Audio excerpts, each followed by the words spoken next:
એ માટે એ લોકોનું નિદાન થાય, એમની સમસ્યા સારવાર મળે, એવા આ સરકારનો પ્રયાસ છે. બરાબર.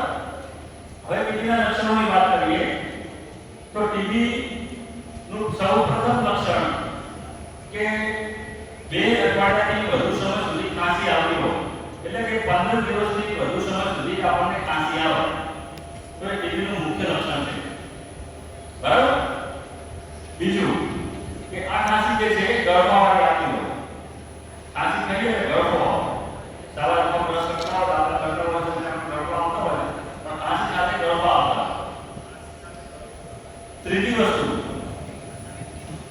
કોઈ પણ ઋતુ હોય, તમે રાત્રે ઊંઘ્યા હો તો એ વ્યક્તિને જો ટીબીનું સંક્રમણ હોય તો એને રાત્રિ દરમિયાન પરસેવો પડી જાય.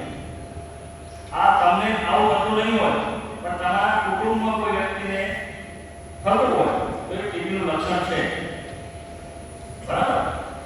કોઈ પણ અત્યારે ઉનાળો છે, સવારે જે આપણે સુતા હોય એનો પરસેવો હોય, પણ ટીબીનું કોઈ દર્દી હોય, ટીબીનું સંક્રમણ થયેલું હોય તો એ વ્યક્તિને શિયાળામાં પણ રાત્રે સૂતી વખતે એને પરસેવો મળે. ઘણી વખત ગળફામાંથી લોહી પણ આવતું હોય છે. બરાબર. જ્યારે દર્દી ખાંસી થાય છે, ગળફો આવે ત્યારે ગળફામાંથી લોહી આવતું હોય તો એ પણ ટીબીનું લક્ષણ છે.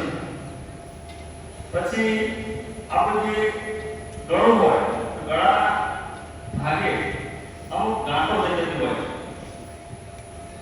એ ગાંઠ પણ એક ટીબીનું લક્ષણ કહી શકાય. બરાબર. પછી તો બીજા સામાન્ય લક્ષણોમાં જોવા જઈએ તો દિવસે દિવસે વજન ઘટતું હોય, કોઈ પણ કારણ વગર વજન ઘટતું હોય, ભૂખ લાગતી હોય, આવા બધા લક્ષણો હોય તો એને આપણે એક ટીબીનું શંકાસ્પદ દર્દી ગણી શકાય. બરાબર. તો આવો આપણે દાખલા તરીકે કોઈ શંકાસ્પદ દર્દી મળે તો શું કરવું? તો એના માટે સરકારે યોજના એક બહાર પાડી છે. યોજનાનું નામ છે ટીબી મુક્ત ભારત. બરાબર. હવે કોઈ પણ વસ્તુ, કોઈ પણ રોગથી મુક્ત થવું હોય તો તમારાથી આ વસ્તુ શક્ય નથી. બરાબર. એના માટે સાધન સરકાર જોઈએ. સૌપ્રથમ તો તમે જાણતા હશો કે ટીબીના લક્ષણો શું છે.